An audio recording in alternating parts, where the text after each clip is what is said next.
Hello, I'm happy to see you here. My name is Brian Chen, and I'm a commercial music technology student here at Florida Atlantic University. Today's interview will be with Gregory Smith, the music composer for the Disney Company. He writes music for Disney theme park parades, live shows, and fireworks shows. He is very well known for his composition for the Wishes fireworks show that ran from 2003 to 2017 at Disney's Magic Kingdom Park at Walt Disney World. He is going to talk about his work with the Disney Company as well as his other composition projects.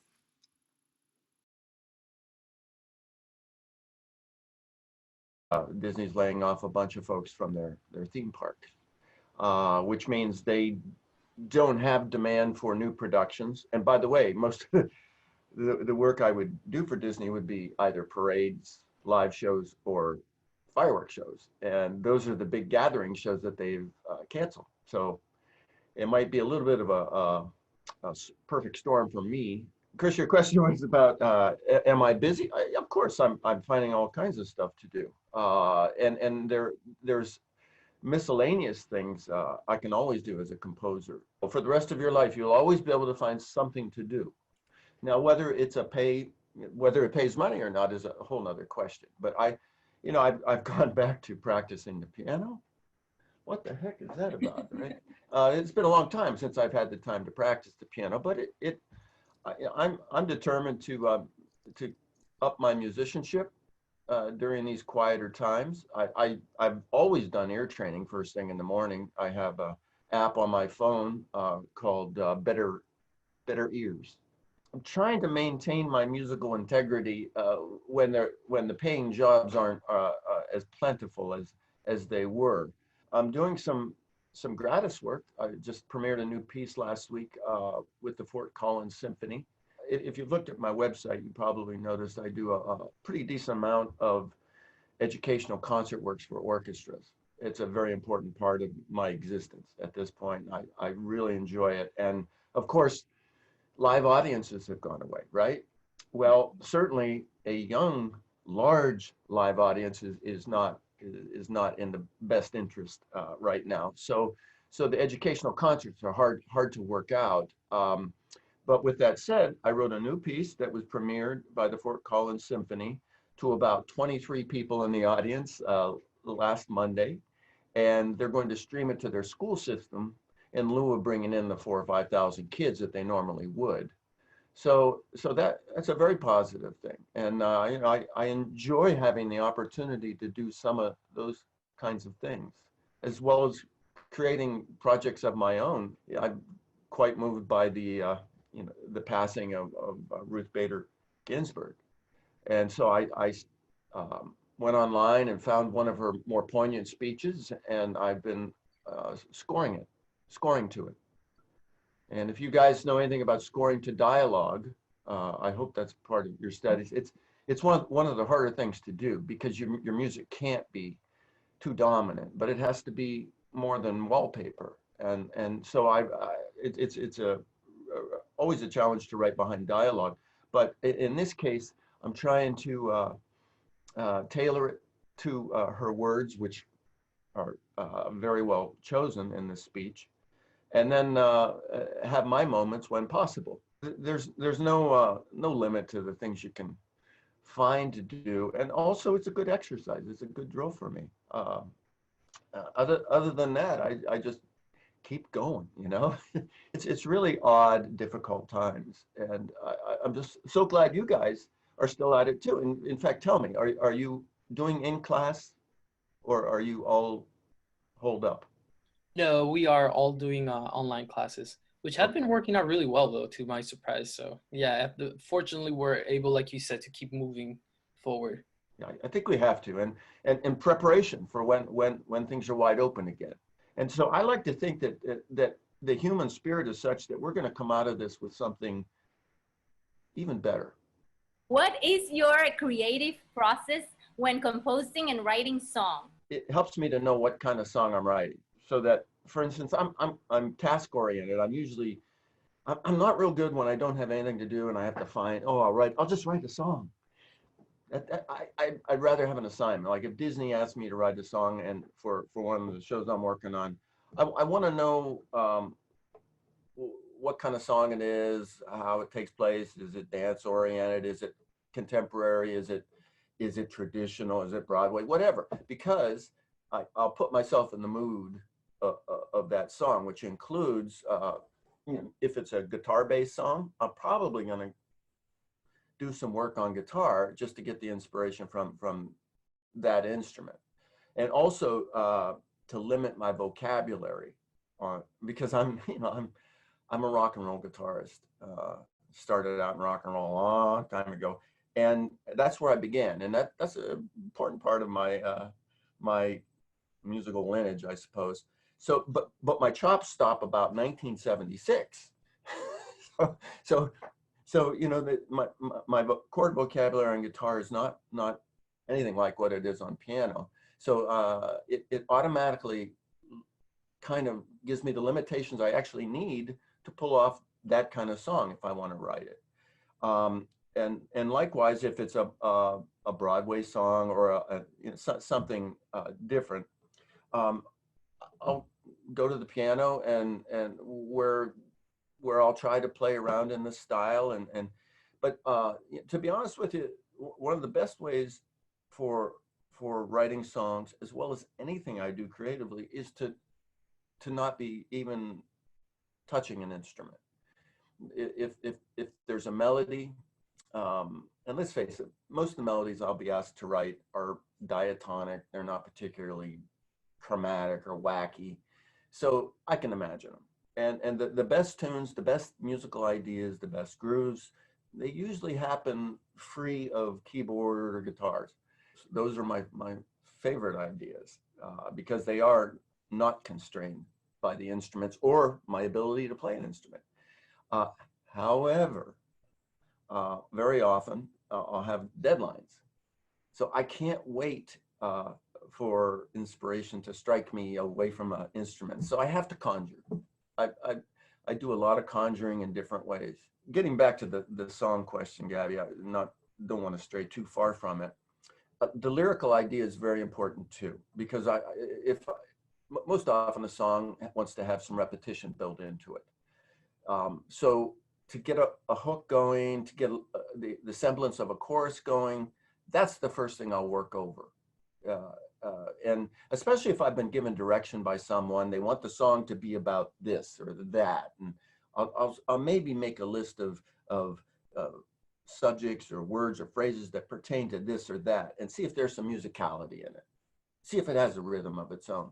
See if I can give it a rhythm of its own. See if I can repeat it, and then I look for the rhyme schemes. Because I write music and lyrics most often. It kind of is integrated. If I was working with a lyricist, I'd be talking out loud. Well, how about this? How about that? That's fine. I'm a believer in collaborations, and I love collaborations. But having it be integrated, sometimes some of the music gets written, some of the words get written, some of the music gets back and forth.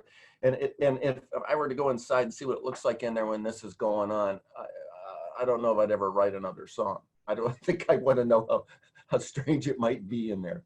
But in the end, I spent a lot of time trying to whittle it down to something that a human being can hear and understand, and that is hopefully tuneful, musical, or serves the purpose. I wanted to know if you went to college for music, and if so, can you explain, or just in general, can you explain like your transition from where you started to where you are now? Great question. And by the way, I'm glad you're all taking this world seriously enough to study it in college, right? We got to respect this medium, and music is a very willing partner, collaborator.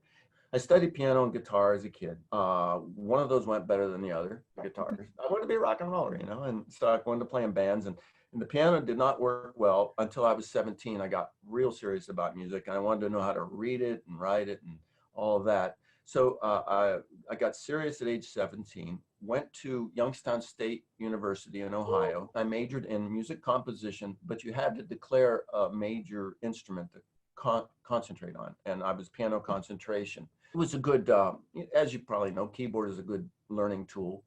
for music, and it's all there in front of me, and it works out great. So I did that. I did a year of graduate studies at Dana School of Music, and I was a graduate assistant in theory and composition. And then I had been the music director for a local community theater where they had produced a couple of my shows, the Salem Community Theater. And so I had, I had an interest in theater, and so got married, moved to New York City. That's what I call the graduate school of life, by the way. It was a crazy, crazy contrast to what I had grown up with. And we spent 11 years in the New York area before moving to Los Angeles. But when I got to New York, I continued studying a bit. I studied arranging with Don Sebesky, who, if anybody has an interest in arranging, he's sort of a legendary name, and wrote a book called The Contemporary Arranger, I think is the name of the book. And it's a brilliant book. I also got into some theater programs in New York, workshops. And meanwhile, there were a lot of hands-on training, playing auditions for singers and actors, and playing all sorts of cabarets, and listen, doing anything and everything I could do to make a few bucks in music, while I was still trying to push myself as a arranger, writer, and opportunities came. I at first started out as a copyist. Well, back in the day, there wasn't any Sibelius or Finale, so we had to do it all by hand. I'm showing, I don't know if you can see it, but there's a lump on this finger where I used to hold the pen and pencil. And so I did that, but it was real money. And it actually got me arranging opportunities, because people noticed I could find mistakes in scores and fix them. Whoop-de-doo, I could fix a transposition. But it got me some opportunities. And so I started working for music houses, where I really got immediate experience. And this is important for you as writers. It's really good to write it and then hear it. You get that immediate feedback, and you get spanked if you did something wrong. You get rewarded if it sounds good, and you keep what works and you throw out what doesn't work. Well, that's what New York did for me. I would write a commercial Monday, hear it Tuesday. It was just immediate, and played by the best recording musicians in the world, who played exactly what you wrote. And if you didn't give them a good release, or you didn't give them all the dynamics they needed, you heard about it. And they could be curt, but they were polite as they gave you the advice. So you learn. It was a very good learning experience to be working literally in the field. One thing you need to know about whatever writing I do, I like it to have some story orientation.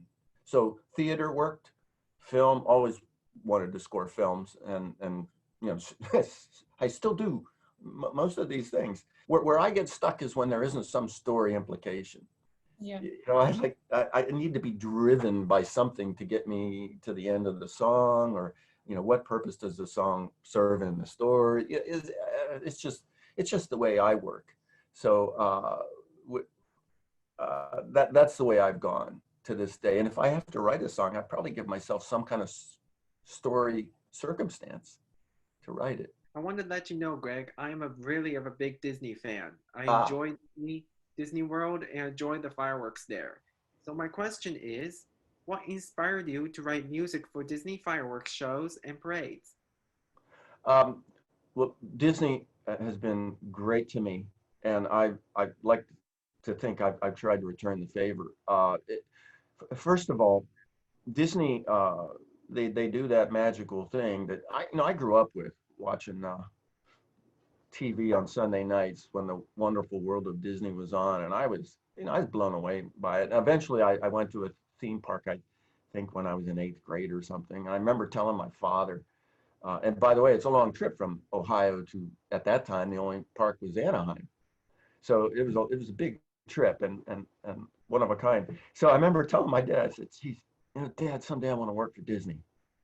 And I was thinking maybe running the teacups or something, but it turned out I had some wonderful opportunities, and it was because of my being in New York and having some theater background. Because a lot of what Disney does is show stuff, and they need someone who can routine dances, and they need someone who can handle a finale and do an opening number and write songs and arrange existing famous Disney songs. And I seem to be able to do that for them. And it's been a glorious relationship over the years for them. And the fireworks shows, for me, there's three major pieces of business they do in entertainment that I usually get called for. And I already named them at the beginning. It's the fireworks shows, the parades, and the live shows.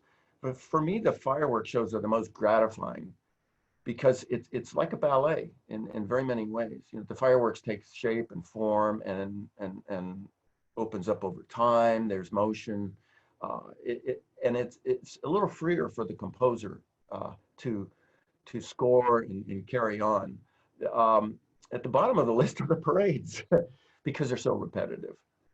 I like to think of parades as aerobics for arrangers because it is. You have to shoehorn melodies in from the various animated features into an existing theme song or the new one you've written. And don't get me wrong, I love it, but it's a bigger challenge and it takes a lot more muscle than a freewheeling fireworks show.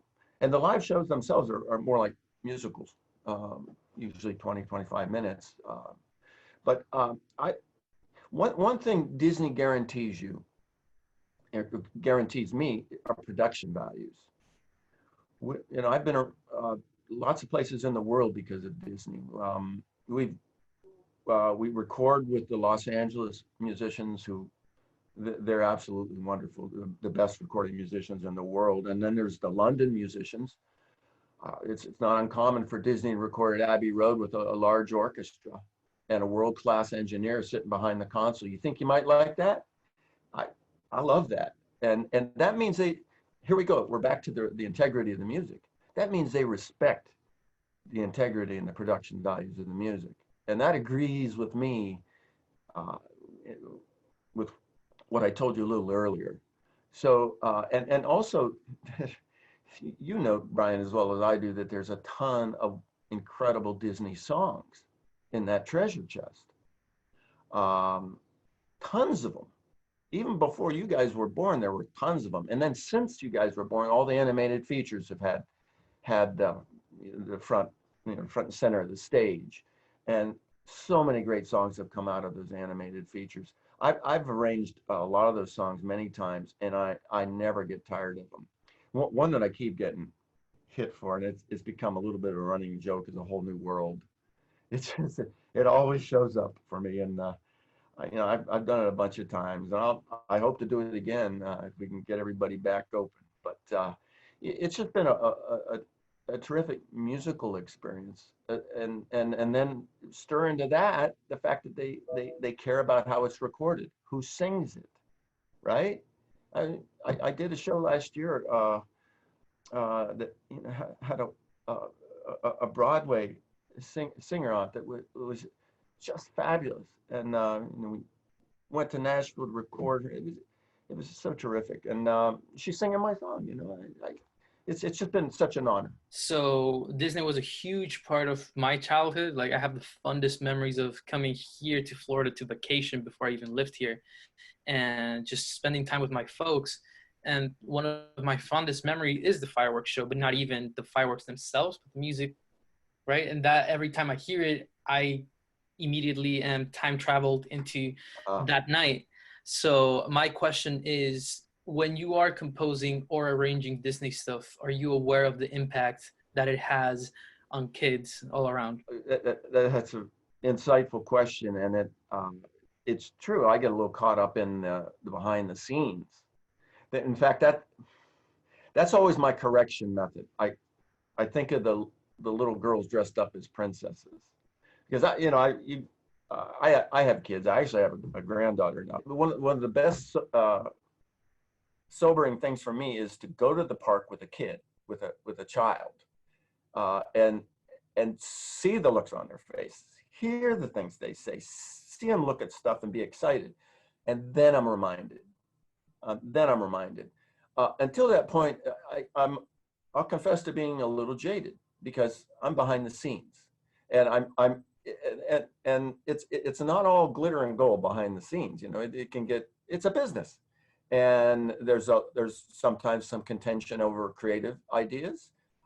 Most of the time, it's honestly very peaceful collaborations. It really is. In fact, some of my best friends are these people I do these things with. But still, there's all kinds of business transactions. But producers have to watch budgets and this and that. So there's a lot of that sort of nuts and bolts grind back there that has to happen. And I can get caught up with that. But I can also get caught up with the deadlines.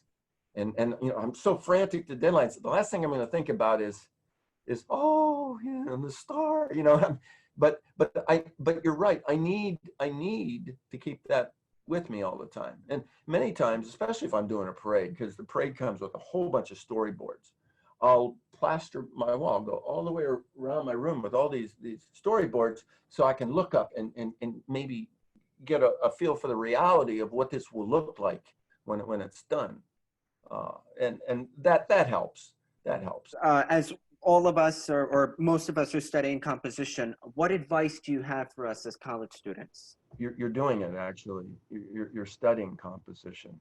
It really helps. Composers need to know their craft, and the more in depth you go with some of the boring stuff, the theory, the harmony analysis, analysis of other people's work, and I don't. It doesn't always have to be classical music that you analyze. It could be scoring. It could be something you hear on TV, like your game scores. Listen to what's happening in there. I always thought composition was analysis. Excuse my French, but it's kind of the opposite. I should have said backwards, probably. Sorry, but you know, if you analyze something, you're undoing what the composer did. You know, you're going backwards through it. You're trying to figure out what was going on, and so it really helps to look and listen to other people's music, and as much as you probably prefer to analyze music you love, and you should, if it gets you excited, see what's making you excited about that piece of music, see what that is. You also need to look at music that maybe you don't like. I think there's a payoff in analyzing something and finding out what you don't like about it. Maybe a bigger payoff.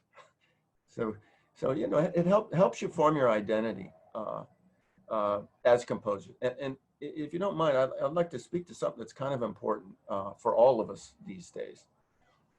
Now, when I started out in music, I feel like an old guy saying that, but kind of am. There was no computers. There was no computers. So if you wanted to record music, you had to rent a studio, hire an engineer. Sometimes the engineer would have his own studio. Terrific. You'd have to hire musicians to play it because we didn't have synthesizers or sequencers. You'd have to, if you have musicians, they need something to play. You had to write out parts and maybe a score. If it was complicated enough, you had to have at least a chord chart for the rhythm players, right? You had to hire maybe a singer if it's a song. You had all these people involved. Well, that meant you had to pay them. Unless you have a big family and they're really talented. Now, they'd probably want paid anyway. So it was really hard to make music, or it was harder to make music.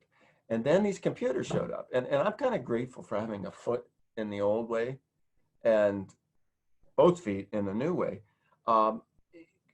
Everybody can make music now. So you can get yourself a decent mic. You could record a singer if you want. Maybe you're a singer. You could play, if you play an instrument, you can record yourself. You have access to making music almost, well, most of the time cost free, right? What's that? That's the good news. That's the good news. The bad news is everybody can make music. And to one degree or another, sure, you can weigh the quality of the music that's being made by so many people. That's beauty's in the eye of the beholder. But there's a glut of music. And have you guys looked into libraries at all? You know what music libraries are? Collections of music that are purchasable by editors or directors for whatever use they want to license them for. And at a small price to pay compared to what it used to cost. So there, I don't want to paint a bleak picture for you, but it's a changed world because there is so much music available, so much, and some of those libraries are chock full of really good stuff, really good stuff. So my urging to you is to find a unique voice if you have one. And that's not to say don't, you know, emulate your heroes. You should definitely experiment with the kind of music you love and maybe the writers who write it, and you know, try your hand at that. You'll learn a lot. In the end, you're going to have a career or a future writing music because of what you bring to it. And I work on this every day. I experiment, I go back through my previous work, and I you know, I have to remember a lot of times I'm asked for very specific things. They don't want me to give them Greg Smith. They want me to give them Hans Zimmer. You know, they want you know, they want something that maybe isn't me at all. But I'm a composer for hire, so it worked for me to give them that. By the way, if someone gives you direction that's very specific like that, and you don't agree with it, and you feel strongly about it, I think it's okay to express that. But you better be ready to back away a bit, and maybe there's a hello, kitty, and maybe there's a middle ground you can strike. It's okay to put your opinion in play, but it's also important to remember that the people you're writing for have probably been working on the project longer than you and have a clear vision of what they want, and you need to respect them. And in fact, I started to have more success when I didn't dismiss the direction I was given. And it was early on. I was just, I'm the writer here. I'll do that. That's not good. It's always better to hear them out and listen very closely. And if they provide you with examples of what they want, tune into those examples. Don't copy them. You can't do that. But see what it is that they're referring to, so that maybe you can transfer it through your own filter and give them something that's original. But put your own personal stamp on it. I think you'll have better luck. Yes. By the way, Mr. Smith, I am a huge fan of not only the music that you've done for Disney, but also your concert works that you talked about, the pieces that you write for orchestra, mainly for the concerts. I remember being a little kid, being afraid of fireworks until I started listening to the soundtrack that you did for Wishes, as well as the holiday wishes. So I just want to thank you again, and I just want to ask, what was your experience like? How did you approach arranging and combining the music that you did, in particular to the soundtrack for Wishes, as well as the Christmas version that you ended up doing afterwards? It's interesting. I did Wishes first, of course. That went up first. I'm glad you had a chance to see that. That was a very special show for me in a lot of ways, and it seemed to push a lot of buttons for a lot of folks. And I was very glad and grateful for its success.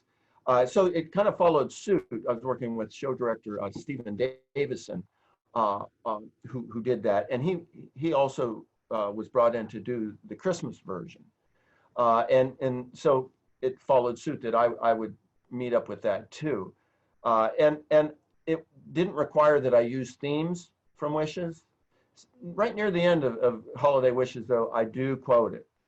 Just one time, I felt I got you. Thanks for hearing it. And so it was a really fun time. There was some challenging music in the Holiday Wishes. By the way, we recorded Wishes, the first one, the normal one, at Skywalker Ranch, and it was San Francisco-based musicians, and then we did the holiday version here in L.A. And the players were really fabulous. There's a 5/8 thing in there that I did, and I conducted it, and the players looked at me like, "What are you doing? What are you doing?" And but you know what? They got it. And I listened to it today, and it doesn't sound labored. You know how sometimes odd meters you can hear them trying to make it work, but they made it work, and I was grateful for that. I had a great time with that. I also had a great time with the Disneyland 50th anniversary show, which used dishes. Did I say dishes? Yeah, you did. I meant wishes. Yeah, of course. Next comes fishes. So, so Disneyland 50th used the theme wishes, and then they made all kinds of stops in between at all the various rides at Disneyland. All the rides I remember, we all remember, they're iconic rides, including Star Wars and Star Tours and all that, and Pirates, and they had a big laser battle on top of the buildings on Main Street. I'm like playing. And Stephen Davison did that one too, and he said, "Greg, just run with the Pirates thing. When you get to the haunted house, just go." It was nuts and it was crazy. It was wonderful. So it's fun. I'm glad you've seen them or heard them. How is your experience when conducting your own music in recording sessions? Very often good. There's been a couple occasions. I'm not a classical conductor. I don't pretend to be a real conductor. It's kind of assumed if you arrange your music or you write it and arrange it, you conduct your own sessions. And it's a good thing because it puts me in close proximity to the players, right? And so if I can convey changes much more easily, because some of the studios are really big. If I were to walk a change in from the control room, it's time, and about 2 doors, those big thick doors, and eating time. And I'm right there. And they players all know I've written the stuff, and they forgive whatever shortcomings I have as a conductor.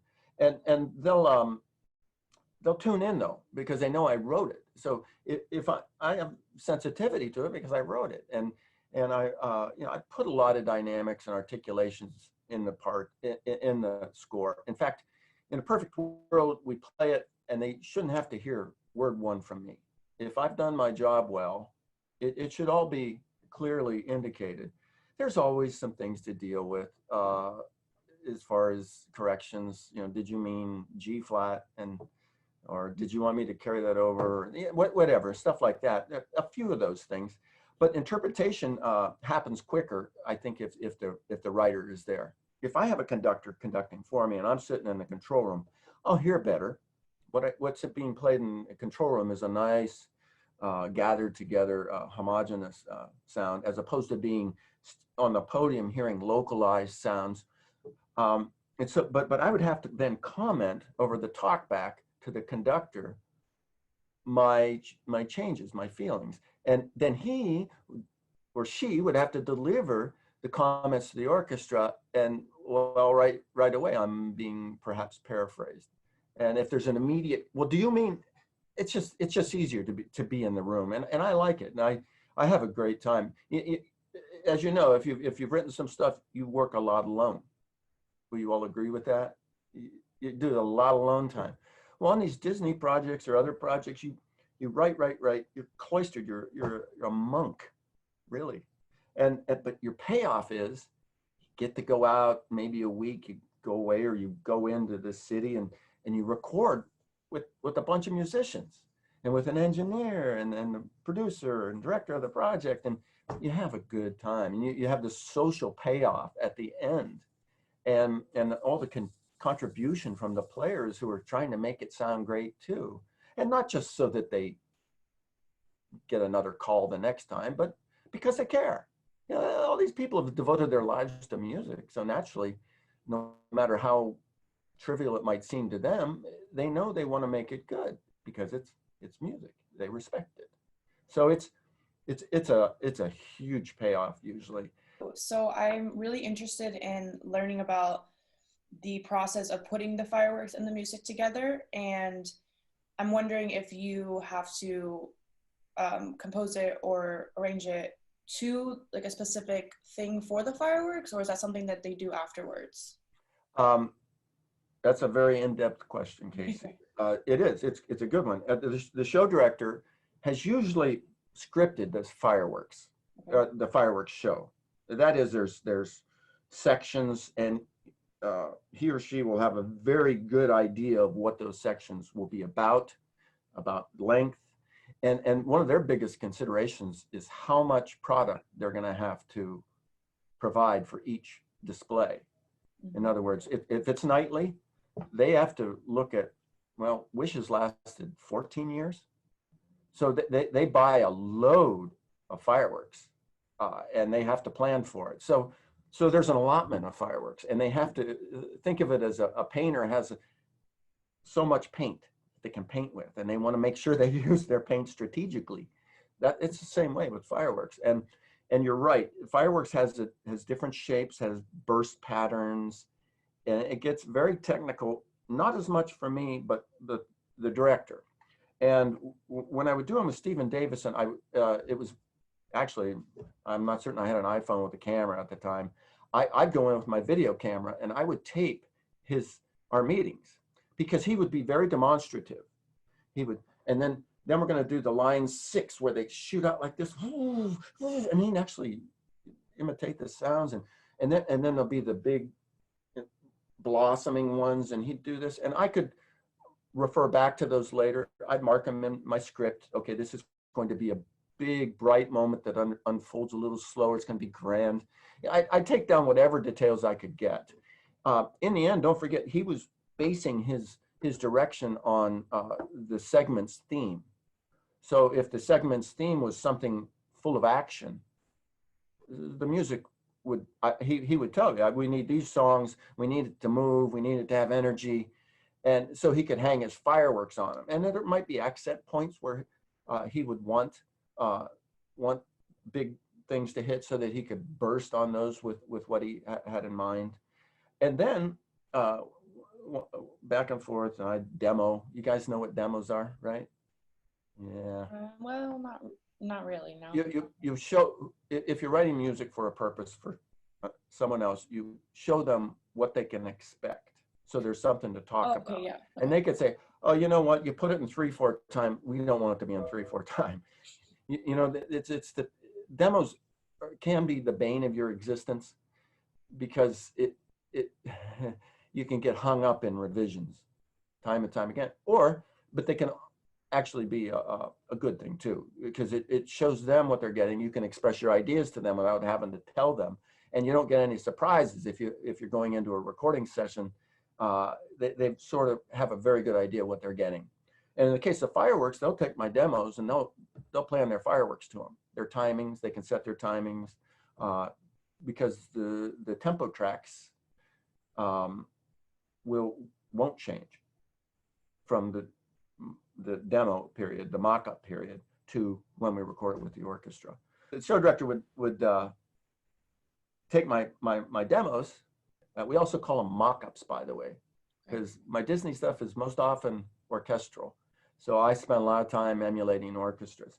So they would take my demos, and he would try his fireworks ideas to it. I could make alterations to the demos to accommodate him. Okay, eventually they would go out to the park, either with my demo or with the final recorded track, and they would routine the fireworks in its final form. They take a week, 2 weeks, whatever it is, and they line up the fireworks, check their timings, do this, do that, and they do remixes too of the music in the park, on the street, late at night, so that that makes great sense. That's, venue mix is a good idea, because everything changes outside, delays, all that stuff. Yeah. So there's no machine that like synchronizes. It's kind of more of you have to. They use SMPTE. I think they still use SMPTE time code. They'll lay my track against this time code, and they'll have launch points that are I think they use electronic launch. I don't.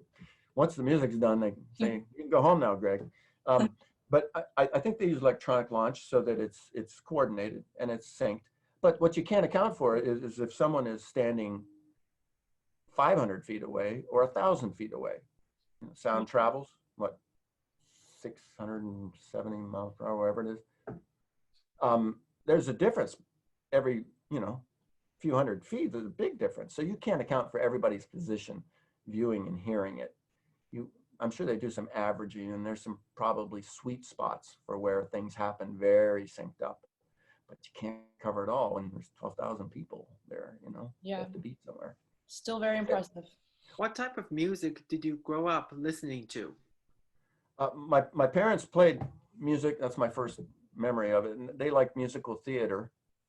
So they would Camelot and all the big musicals of the time. But they even, I remember they introduced some pop music, and they certainly liked their old standards from the swing era. But what I remember knocking me over the head was the Beatles. I was a little kid when the Beatles came to the U.S. and I kept hearing about the Beatles are coming, the Beatles are coming. And being a little kid, I was of course very literal, and I thought there was going to be a big infestation. My mom used to spray our roses because the Beatles would come, and I thought that's what was going to happen. Well, my older brother straightened me out, and we watched him on the Ed Sullivan Show, and I was so angry because I couldn't hear the music because everyone was screaming. But we got their record. Yeah, Danilo, you know what I'm talking about. Big impression on me, big impression. And as years went by, I got involved with rock and roll, and my interest in the Beatles waned. And then it came back again when I had sons who got the old cassettes, and they'd go to sleep tonight, and they'd listen to Beatles songs, and I realized how wonderful these players were, playing within themselves, writing these great songs, singing. And so I kind of got interested in them again and realized, well, that's what got to me early on. That was a big inspiration for me. And I had a moment at Capitol a few years ago when we were mixing in C, and Paul McCartney was in A. We were mixing a parade, and our engineer Tommy Vicari, a world-class engineer, was taking the lids off all of his equipment, and he turned around, right behind him was Paul. And he said, what are you doing? And Tommy said, we're doing a parade. A parade? Yeah, like floats and stuff. He goes, oh, you're the float guy. So Tommy Vicari, this world-class engineer, is now known to Paul McCartney as the float guy. But there he was, and it was something. These people are really out there, and he's still doing it. You know what? He's still doing it. I admire him so much. That's awesome. So I think I'm gonna tie in a question with that actually. How do you dive out of your main instrument into writing for other people and for other instruments that you probably don't know? If you have any advice for that. And the second part of that is, have you ever gone back to guitar, and has any orchestral composition been born out of the guitar itself? Okay, reverse order. No. To the I'm sorry. I mean, there's no particular reason. I have a friend. He does a lot of work with orchestras playing guitar, and not too many guys out there that'll play electric guitar with orchestra. Maybe it's time to think about that. So thank you for planting that seed. Now the other part, how do I write for other instruments? And this is true of all of us. We need to know something about them. Now, part of my curriculum when I came through college was to take what they called a methods course. And there was woodwind methods, brass methods, string methods. And we were on quarters at Youngstown State, and it would be 10 weeks on all the woodwinds. And it was a class, and we made horrible, horrible sounds. I advanced my knowledge of the clarinet. I actually played a few notes on clarinet. And then I did the same with the brass and string. When I got to string instruments, I chose the viola because C clef aids in score transposition. It's good to know. The alto clef. And so I took up viola, and before I knew it, the conductor had me in the orchestra because he didn't have many string players. And he told me, he says, Greg, I don't care if you just play on downbeats. You're going to play in my orchestra. But I loved it. I had a good seat for some great music. Yeah, there you go, guys. Danilo. Okay. I can't hear you, but I can imagine. All right. I was exposed to all these instruments and strengths and weaknesses. And then an orchestration class kept going with that. That's where you zero in on the strengths and weaknesses of the instruments. And if you're interested at all, I'm not certain, it might be a little too elementary for you, but I wrote a piece called The Orchestra Games. It's one of my educational concert works, where it's framed as a competition between sections of the orchestra in Olympic format, with the percussion as the judges, and it's just fun and games. But what I try to do, it's not just this is an oboe or this is a trumpet. It's more about what they do better or worse.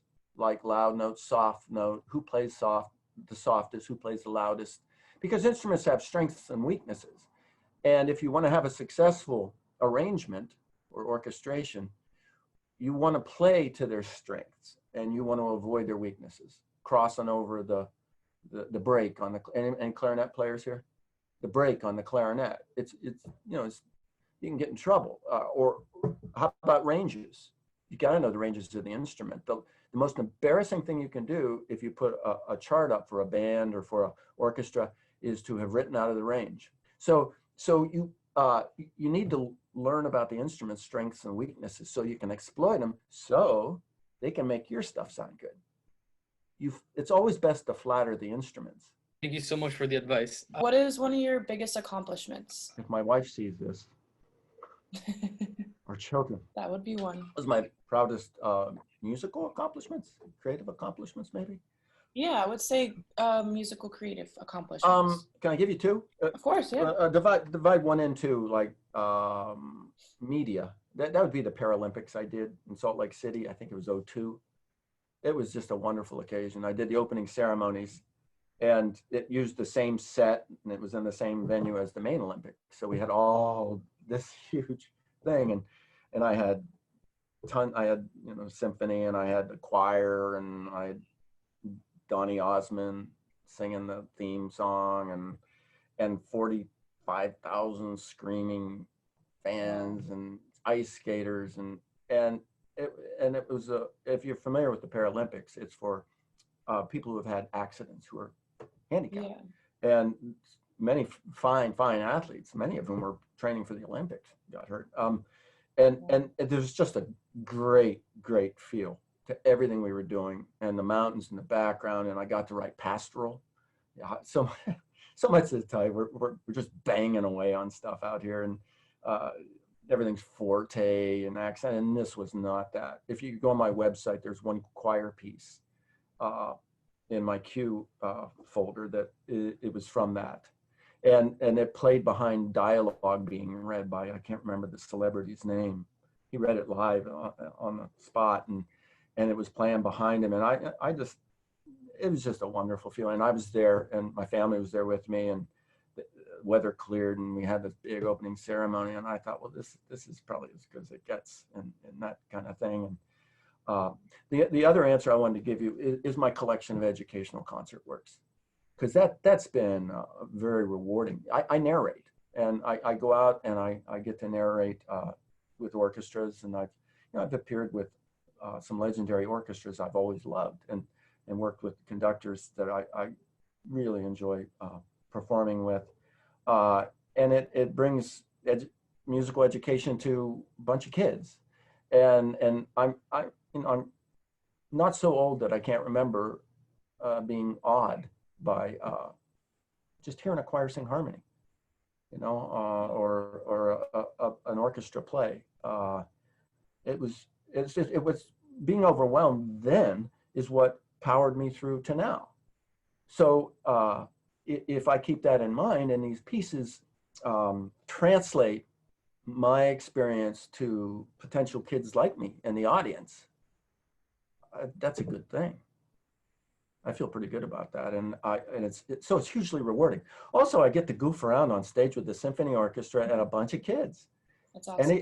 And there's a lot of participation. The kids, in fact, my biggest goal with these pieces, and it happened with the animated orchestra, which is cartoon music, another genre I really enjoy operating in. We came off the stage, and the audience was so involved. The conductor and I walked off the stage. There's applause. The orchestra's standing up. They're taking their bow. The definition between audience and performers was totally blurred. It was just a room full of people. It was really gratifying. And I thought, okay, well, those kids were in on this, and the orchestra's smiling. They're seeing the kids. It's a big payoff for me. And so I'm pretty proud of that stuff. Awesome. What is the best way to promote yourself as a young composer? It's good to be practical and ask that question. We already talked about the reel, having samples of your work, and you guys could take your DAWs and produce more of that. social networking. You guys have that now too. That's a really good thing. You can, post, and you can do SoundCloud. You can do all kinds of things to get your name out there. You'll be one of many. As far as contacting potential people that need music, let me ask you, is there anybody making films in your school, or is there any kind of program for filmmakers? There Yeah, is. there is. Mhm. I've known of, there's actually a competition that Ah, goes together from the commercial music department program and the School of Theater. Yeah. so they need music for film, Yes. correct? And for performances or monologues. So yeah, incidental music for something. You got to look for opportunities. Who needs music? Church choirs. What if they need arrangement of a piece? What else is there? Bands. This country has a whole bunch of concert bands, high school and college.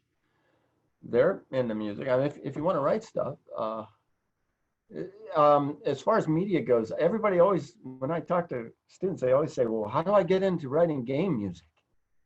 Everybody wants to write game music. I've done a little, but there's a lot of people that want to do it, unfortunately. So I don't have a lot of wisdom that way. You just need to find people that need music. If you have a friend or an associate or someone who is a great instrumentalist or a standout instrumentalist, write something for them. Write something for them and record it. And then you'll have that. Or maybe they'll do it on their, do they still do senior recitals? Yes, they do. Yes, Maybe get it programmed. Just get some stuff going, get some stuff out there. I could talk about commercials, but those are, those have gone the library route so often. And I've done a ton of them, but they're just, they seem to be going a different route these days. How is the process of working with a copyist and the process of releasing the final product, and if you register your own music? It's easy. If you're a member of BMI or ASCAP, it's fairly easy to register your works. You go on their website, sign in, go to register works, and answer honestly. You also should copyright it. That's separate and apart, where you go to the Library of Congress and you copyright either your sound performance, your recorded performance, or just do a standard copyright to cover the what you've authored. I mean, you need to protect yourself. The internet, like if I were to play something now and it's on YouTube, it's a lot easier than doing it yourself. With the Disney stuff, I normally I mock everything up fairly succinctly in Digital Performer, that is score order. And before I send it to the copyist, I prep durations, try to make it look nice in Performer, and then I'll export it as a standard MIDI file. He opens it in Finale, and he'll fix a few things, make some things look nice. He'll send it back to me, and I print it on 11 by 17, which is score size paper. I think they call it ledger. And I sit down with a ruler and pencil. Ruler because from my copying days, I can't not make a straight line anymore. I have to make a straight line. It's weird, I know, but that's me. So, and I'll sit there, I'll add all my dynamics, articulations, phrases. I may change my mind about things. I like to see the score page and have it in my hand so that I can just glance up and down like that. And at that point, I may change a few things. I may say, well, why did I stop the cellos playing then? That was stupid. It's because I didn't see it on my computer screen. So I'll fix all these things, send it back to the copyist. Copyist inputs all these new details into what he had originally sent me, and then extracts the parts from that. And that's it until we record it. But I'm sure he plays it. He plays it down in it's sometimes a humble way, Finale and Sibelius, they'll play depending on the sounds you stock it with. But it'll indicate if you're in an A flat major chord, it'll sound funny if there's a B in it, right? It's, oh, you find a mistake. So that helps proofreading, and then I think they do proofread the parts. And if I have the time, I'll proofread the final score. you just don't want to get on a podium with an orchestra in front of you and the clock ticking and not have it be buttoned up. You don't have time. You don't have time for that. You just don't. And I got other things I want to do. I want to run this. I want to do another take. I don't want to have to troubleshoot something I could have done 2 weeks ago. How did you get started with Disney? I was living in New York, and I was an usher at Radio City Music Hall. An usher, yes, seating people, and I was really good. Now I can trace everything I'm doing today, including speaking with you, back to having been an usher at Radio City Music Hall. I met tons of people there. I even eventually conducted there as an usher, which was a whole nother story. But I met a fellow there who found out that there was a composer working in aisle D on a particular day, and he was visiting because he had done some arranging for the show. And he struck up a conversation with me. We talked music, and we became friends. And his name was and is Don Dorsey, who is a legendary Disney show director and musician. He actually programmed the original Electric Parade for Disneyland. Great guy, and he got to know me and saw that I maybe had something to offer Disney and recommended me to Disney for 7 years. So 7 years after his first recommendation, Disney called me, and knowing that I had theater experience, they needed someone to work on a show in Florida and do a transcription of a big band down to a more concise band, electronic stuff. And I got the gig. And they got to know me. It was a nice relationship. It was another year before I got a second call. But it was timely. It was very timely. And I was living in New York at the time, and our kids were starting to get to that point where they were going to enter grade school. And I'd always heard that if you're going to make a big move, do it before grade school. So we had enough interest with Disney. They were doing their pre-records in Los Angeles. So I got to see how people lived in LA, and I kind of liked it. And there were a lot of opportunities out here, other Disney opportunities. And it was just, it kind of took off from there. And Bruce Healy, the music director at Disneyland, put me to work right away. Tons of stuff coming from Bruce. I'm still working for music director Steve Scaria in Florida. And he didn't have to fly me out from New York to do pre-records in LA because I was already here at that point. And it just kept going. It was a really, really nice experience and relationship. That was an amazing interview. We would like to give a special thank you to Gregory Smith for taking the time out of his day and giving us this wonderful opportunity to interview him. For more information on him and his music, go on the website at gregorysmithmusic.com. Thank you for watching, and until then, I'm Brian Chen, signing off.